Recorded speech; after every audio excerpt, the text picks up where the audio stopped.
In this video, I'm going to be assembling an upper receiver. So, I'm just going to show you how I do it and a couple of the tools that I use. The receiver we're using is an Aero Precision M4E1, just their enhanced receiver. Good uppers. We're going to use a Faxon barrel. This is a specialty barrel. You can't get this from Faxon. It's a 10.5 inch, 1 in 7 twist, chrome lined. And it does have the 5R rifling. It's also a very heavy profile. It's what you would use for like full auto suppressed fire. And then for the handguard is the SLR Rifleworks 9.7 M-Lock. And we have, I can't remember the name of the company. I think this is AAC. Because this upper is going to be full-time suppressed, so that'll be on there. And then going with the SLR Click gas block. These are my absolute favorite adjustable gas blocks because you don't have the 2 screws to worry about.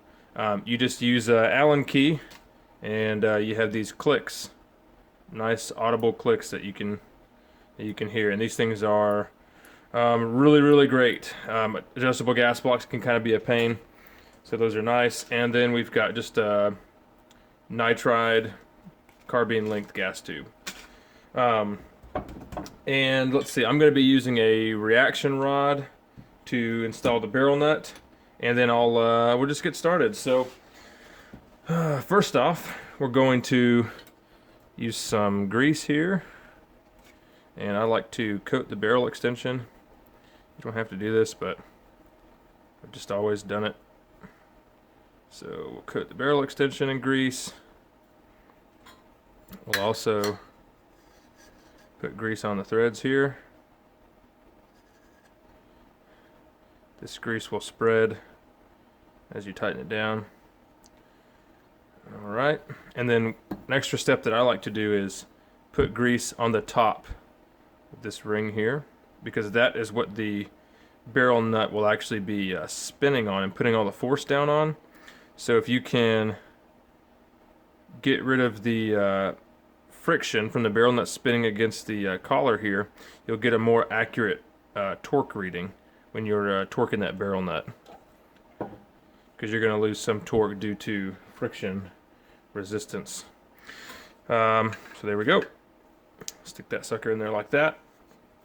And I'm going to weigh these parts real quick just so you know what they weigh. SLR products are very expensive, but in my opinion they are worth it. They are extremely high quality. So the barrel nut itself weighs 1.6 ounces. Handguard is 4.7, and then with all of the hardware together you're looking at 7.1.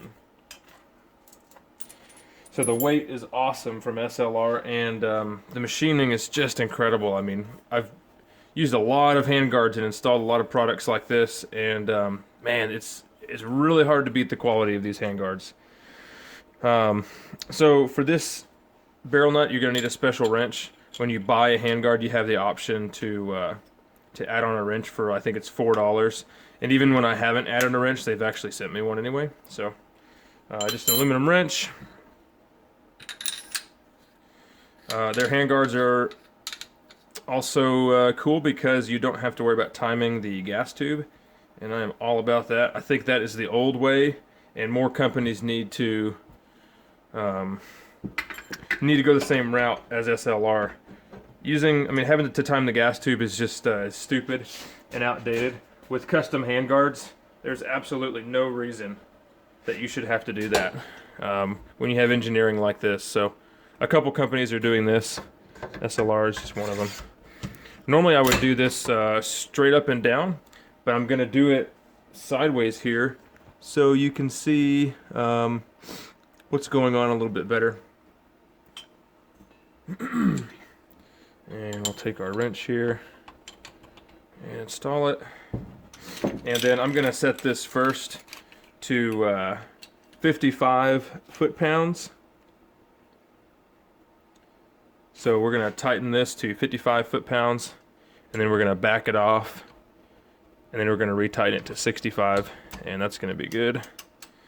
You need to have your wrench and the tool at a perfect 90-degree angle to get an accurate torque reading. Let's go ahead and torque this thing down. Alright. There's our first torque. We will loosen it. And then tighten it again at 65. And I like to do that just to go ahead and stretch the threads to where they're going to stretch, because they will just a little bit.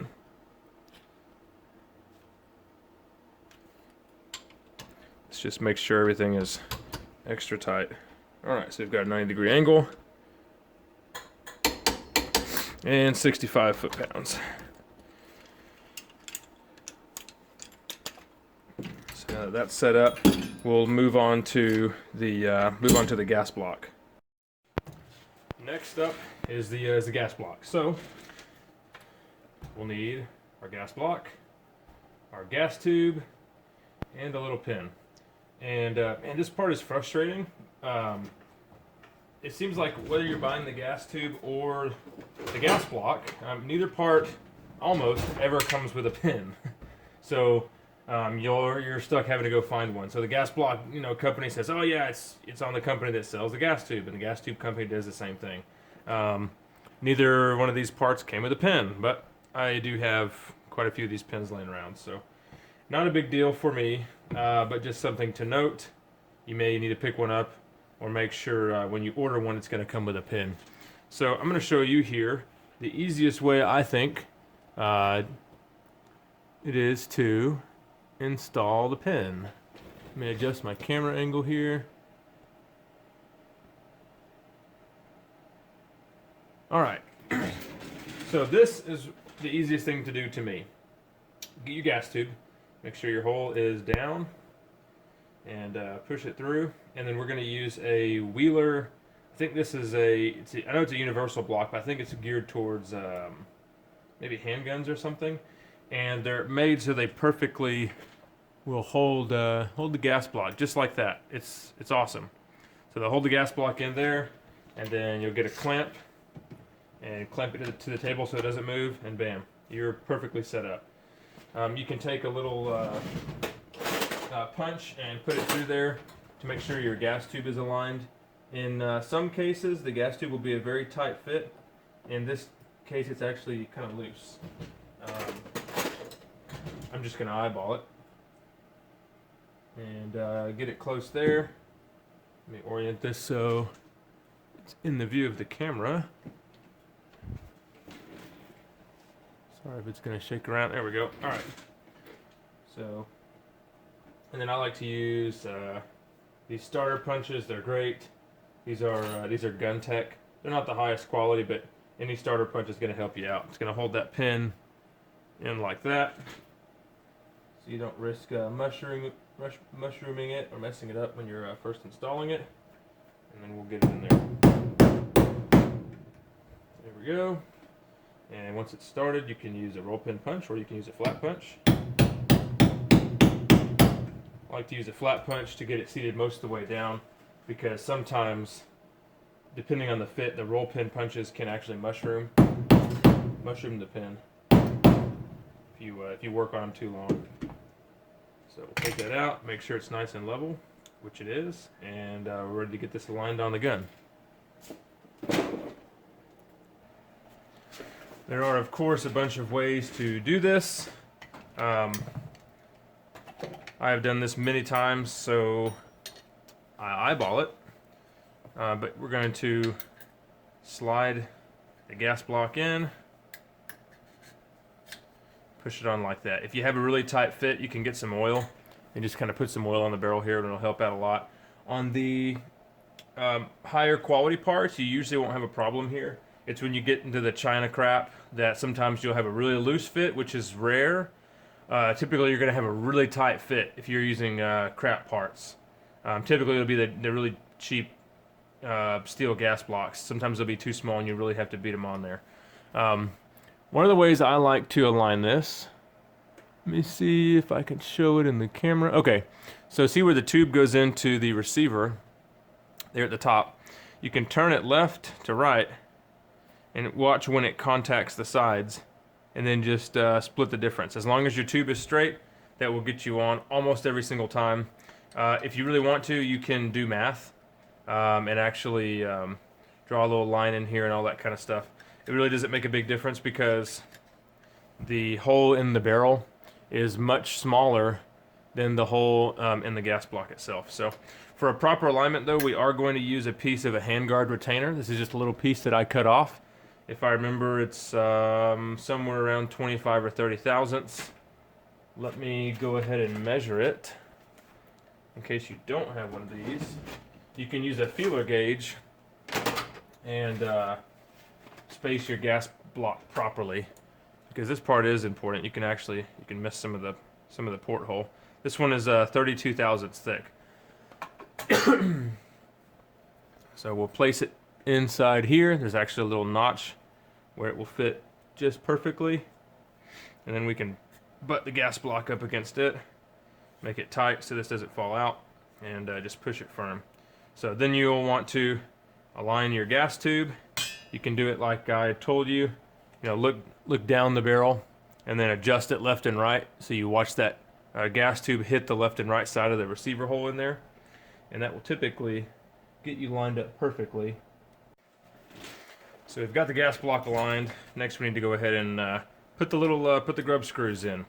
So we will get our little 3/32 Allen here and go ahead and start these grub screws in.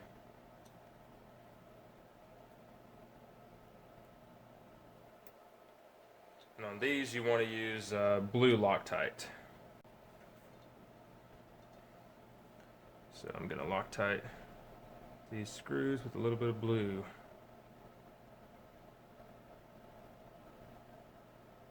Just a little bit, not a whole lot.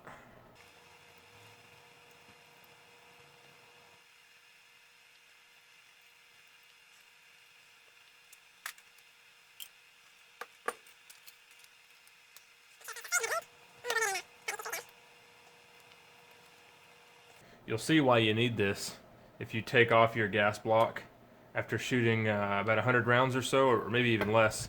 You'll actually see the ring from the hole on your gas block. You'll see it imprint on the barrel, and you can see where it has imprinted. So it's kind of cool to take a look once you've aligned one, take it off, and you see that little ring, see where you need to move. So that is in place. Next, all that's left to do is put the handguard on.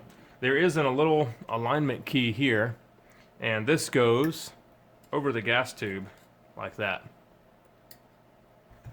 So we're going to put it in top of the handguard right here.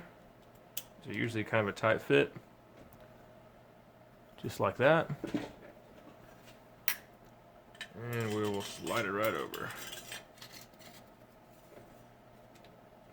Nice and snug all the way to the end there, and then just kind of align it by hand. Some guys will put something over here and clamp it in place. I find it's just as easy to align it by hand, just back and forth until you get it right. And then I'll run my fingernail over each edge and see if it's overhanging or not, and it's not. So once you get this installed, you can look down inside this channel actually, and you can double check the alignment of your gas block just to make sure nothing's wonky. Now we'll get these. These are going to be our locking tabs. One goes to the front and one goes to the rear. This is the rear. It's completely smooth.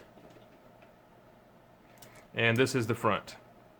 It has a raised shoulder on the edge there.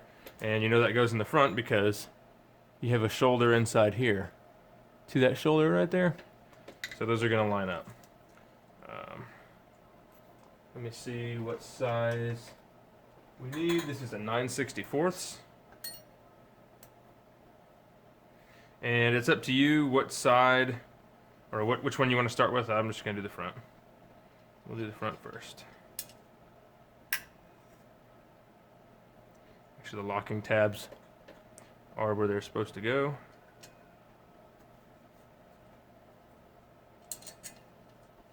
You can use blue Loctite here if you desire.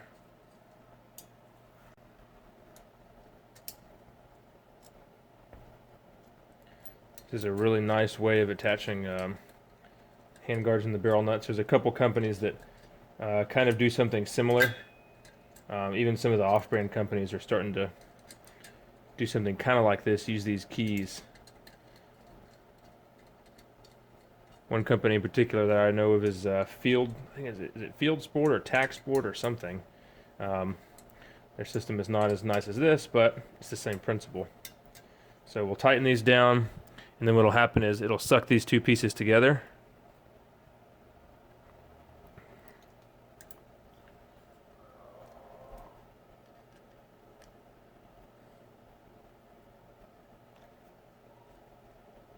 And get them nice and tight. And that is it. Your handguard is on the barrel. Looks pretty sweet.